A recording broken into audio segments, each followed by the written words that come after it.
What's up, YouTubers? It's your girl Meosha Beam, one, aka Meosha Beam. So this reaction is super necessary. Big fan. I'm a huge fan. A huge fan of Angelina Jolie. Like, I don't know, we just have similar past. And, I think she's someone that had a rough past, super rebellious past, which I, for one, think I kind of did in a way, but let's say curious past. So I just relate to her. I think she's absolutely phenomenal woman, beautiful, absolutely gorgeous woman. She's one of my favorite actresses of all time. So we're gonna get into this interview that she has with Cynthia Erivo, which icing on the cake.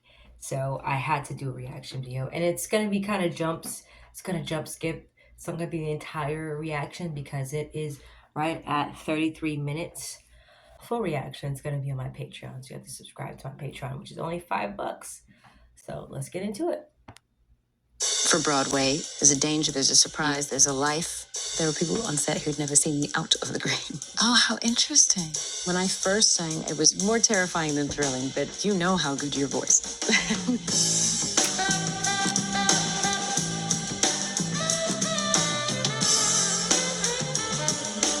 God, I'm so jealous. I love her. I love Angie. I'm so happy to be sitting with you. I'm looking forward to this. I've been like chomping at the bit to get started and chatting and like getting some time together. It's nice. Yeah. I look forward to talking to you away from cameras too. Well, okay. I can't not talk about the joy of this film that you've made. Yeah. Because I know for musical theater, sometimes you look at it and you have a distance from it. It's perfect. Yeah. It's amazing. But you don't feel the truth as much. You don't feel that connection. And I really felt that when I watch your work, but when I watched this work that you did in Wicked, it is a stunning piece. It's a cinematic piece. It's a bigger than life. Yeah. But it felt very honest, and just your work was just exquisite and humble. And I felt somehow you just pulled me in past all of that. And it's very much. I'm so excited for people to see it. Thank you very much for saying that. John Chu, our director, sort of took us off track. There were no tracks. We just agreed to sing live on set. Extraordinary. It was needed, because we can't play in the moment. You can't connect in that situation if you don't have the space to sort of find your way in. It's a moment to process something that's happened and understand, and it doesn't need to jump right in. So he would give us the space. There'd be silence in my ears, and he'd say, you start, and the pianist would come in. Oh, so we would start the song with all of that space. Hands touch. So we could even include all the breaks in the voice. If it turns into a whisper, then it turns into a whisper. And then you can build from there. I enjoyed this movie, by the way. I love Wicked. It was good. I remember my daughter when she watched Defying Gravity. And I remember that moment because as a mom, sometimes we watch things and we think we want art to have an influence. And I remembered that moment, and I remembered catching her. And I felt that feeling of, oh, she needs this, she sees this, she's feeling this desire to know that there's endless possibility and something within her she hasn't discovered yet, and something, this was how I was feeling about it in that moment. I loved it on saying it live. I loved when it came at the end of this film.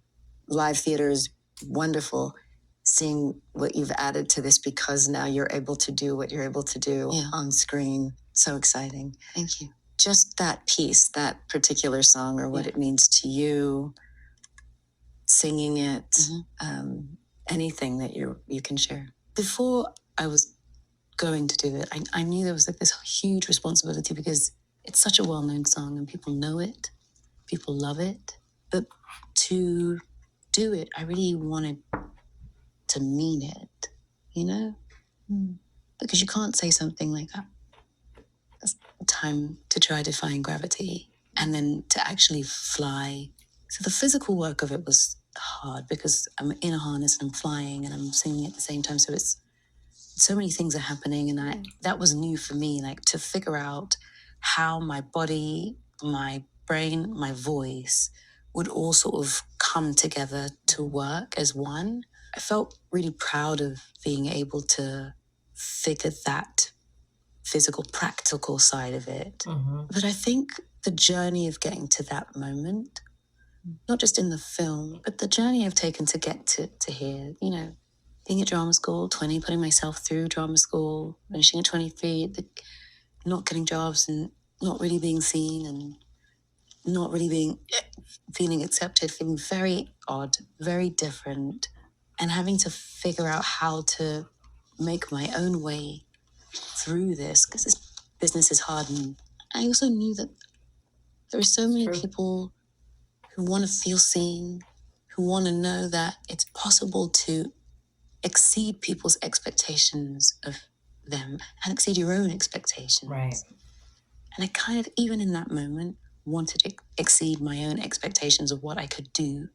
And then there's this other thing that's playing in my head, like there are so many people on this set right now who have been waiting for this moment in this film, in this project. And we all worked towards this one part. It's how we finished shooting. It was the last thing we shot. Oh, was it? Oh. Yeah. So I think I just had to channel several different things. Little Cynthia, who didn't know she could do this, who would be here. Big Cynthia, who wanted to make everyone proud and herself proud. I wanted it to feel like the complete package, that it was surfacing not just my desires, but the desires of everyone who'd actually come together to make this thing happen. I love that. I love that.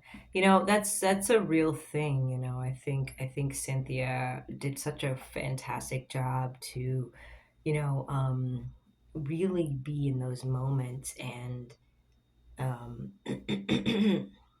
yeah, it was absolutely beautiful how she did it. Like she's absolutely incredible. She did a great job. Ariana Grande as well, like John Chu, phenomenal cast. But yeah, she really embodied that. And I think a lot of people who go to see the film really definitely saw themselves if they feel like they subscribe to other, be othered, and how hard that is. But like I think again, it goes back to once you know your identity, um, it doesn't matter what people think or what people say. Um, you know, it's just one of those things. But anyway, let's get to the next clip. Sound that you can make. So I guess I want to commend you for doing the brave work of moving some of the blocks out of the way, because they're not light. They can be heavy. To find a way through all of those, to do something like this, is really astounding.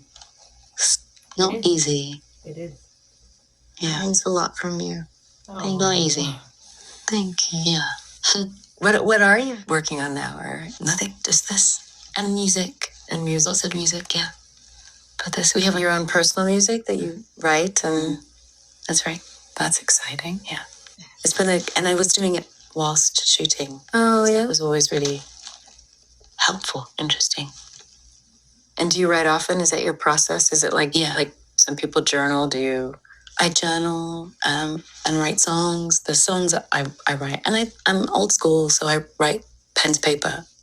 Not just yeah. I like to write the feel of it. Yeah. And what are you? If I may ask, what is the next thing for you? Is there a journey from this? I'm hoping to return to direct again one day. Nice. I was very happy to just return home for the last year. Nice. And so now we're both doing a lot of this. But yes. Where is your family mostly in England? Yeah. My sister and my mom are in London.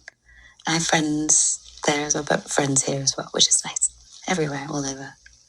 I want to ask, when you wrapped on Maria, what was that last day like? My last day was her death. Wow. It's hard, when you play, and you've done it, until you play a real person, you play Harriet, I'm sure you feel so responsible to that person. At some point, it's not a film, it's not about art, it's not about you, it's you connecting with this other human being that suffered. And it was a very heavy day, and I had trouble because I'm not a trained singer. I couldn't figure out how to cry and sing at the same time. I never thought I'd have that problem. But it's interesting when you say that to sing opera comes from a different place. Yeah. Because I think that is why it became so emotional, because singing was one thing, but how opera comes through your body. Yeah. Which then did make it possible to sing and cry, because it was somehow, it was just being so open. Yeah. Right? When I studied acting, the Strasberg and the thing where it's just the relax the body, relax the body. So it was, I had to remember that, just try to like relax. Yeah. Let this huge sound and feeling come through you, but it doesn't work if you're starting to push it or tense. So I found that challenging and emotional, and my director picking me up off the floor in the last shot, and it was a lot. And I still think about her during this process. Yeah. I'm sure as you did when you did Harriet, you still think of this person that you're talking about acting, you're talking about a film, but you're really talking about a person. Yeah. I was going to ask about whether it was easy to let go of her, or have you let go of her, or is she still? I mean, I imagine, because I'm similar in that they never really leave you. They're like your friends. Yeah, they show up occasionally. Yeah. I wish I met her. Yeah. Also, her music. So I wasn't without her. I was hearing her. Yeah. And also, I had the experience of, which I know you will understand, when I would have to perform the operas on stage. Yeah. Her Tosca or her. Yes. I was not trying to mimic her, but I was definitely watching how she did it to make sure I was not doing me doing Anna Boleyn. I was doing me doing her doing Anna Boleyn. Yeah. Right? And I was doing her version of whatever it would be. I loved her choices. Yeah. It was so, I've never played an actor. Of course. So interesting. So I would watch and realize that moment that she does this, that moment, it wasn't just about the technical voice. It was the emotional choices she'd made. It was her character study. It was her work. And so I was kind of like, I felt like I was following her. Yeah. She did a class actually in New York. She taught. Like, oh, yes, she did. Yes. I remember that. And she talks about that you play have to, based on that too. Yes, there is. Yes. Yeah. She talks about the straitjacket. She said, just when you're learning the music. Yeah. Like, just learn the piece, learn the notes as is. Everything. Yeah. Do not put your personal thoughts or your emotion into it. Right. That was very new for me, because that's usually how I start. That's how, it's strange, because that's how we learn this music. It's how I learned the music for this. To the note. Before you put anything on it. And then you add. Yeah. When did we first meet? I mean, we really haven't had the time we should have had. I know. It feels like we've been in some similar worlds and we're aware of each other. But let's hope this is the beginning of more real time friendship. The Tony Award goes to The Outsiders. You're living it. To see you at the Tonys, it was lovely to be in the same space, and I was so excited to be there. It's one of my favorite things to be at, just because there's something so busy about it, Yeah, it's the just performances and because that's their world. I realize that you go to the Oscars. I know you've been to many. You're some of my favorite. Been in every. Yeah. The actual audience and stage is not what their art is. Right. And so the Tonys is the only one really when you get the performance where it really is. Yeah. That's the natural place. And what I love too is seeing everyone in the different worlds colliding. Yes. Because when I went backstage and you'd see I'm sure it's like what it is to be on Broadway or to be at the Tonys, but you see these different, here's the Sefs coming off stage, and here's, Hell's Kitchen, and then here's the Dirty Greasers, and here's right, and everybody in the same hallway. I went to see The Outsiders. I was really moved by the work that was going on stage. For me, it's very different to a musical theatre piece that I've seen. And Deborah Martin Chase was a producer on Harriet, so it was like a full circle to be able to be at Tonys on stage, presenting that award with the Dean. Oh, I know how excited everybody was so that you presented the Tony. Everybody was talking about that was like the cherry on top. I would hope that it would be from you. That was just the worlds colliding. That was just such a gorgeous universe that would happen, Yeah, it does. And so many, and really the work, there were so many people in The Outsiders. It's their first time on Broadway. And I know you both know what that is. So for them to be welcomed in the world, to be seen by those who really understand how they're working and the process. And I know for so many of them, it felt like a really warm embrace. And they're all so young, and I know it meant a great deal. Yeah. I'm so happy I had the experience to see what it was to make a musical, to produce and work on a musical. It is, I don't know if I have that stamina, I have that ability. It's extraordinary. So I can really say I'm really in awe of a talent like yours and what you're able to do. I feel I can do a few things as an artist, but I can't do what musical theater people can do. Well, thank you for saying that.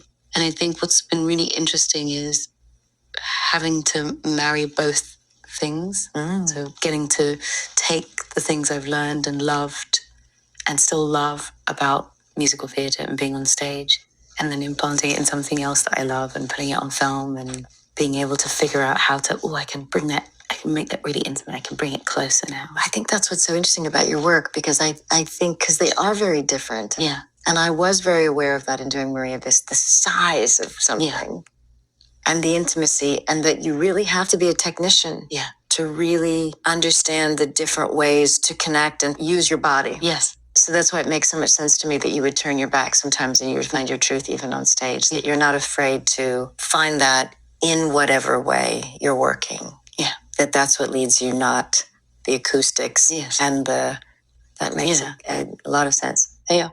And I think for both of us in these, and I only thought about it just now, I think we're both having like a first time experience. It's true. Which is really cool to still be able to have that. Maybe both of us are very lucky to have these moments to be able to do. Yeah. I hope we get to do more. I hope we do. I hope we get to work together. Me too. It's fine, so good. Yes. They are so cute. I cannot take it. Oh my god. Love this interview. Thank you guys for telling me to watch it. I enjoyed the conversation. It was just like ASMR, but like actors on actors. They're so awesome together. I love their synergy. I love their vibe. And they're just how their worlds collide and just kind of two different but also similar. Definitely love the conversation. So make sure you rate, comment, subscribe, hit the notification bell for all new videos that drop on this channel. That was really fun to watch, and I enjoyed it. That was beautiful. Again, I'll see you guys next time. I have more videos coming, more things coming 2024. Stay tuned. I'll see you guys soon. Keep it locked, and I'll see you soon. Peace.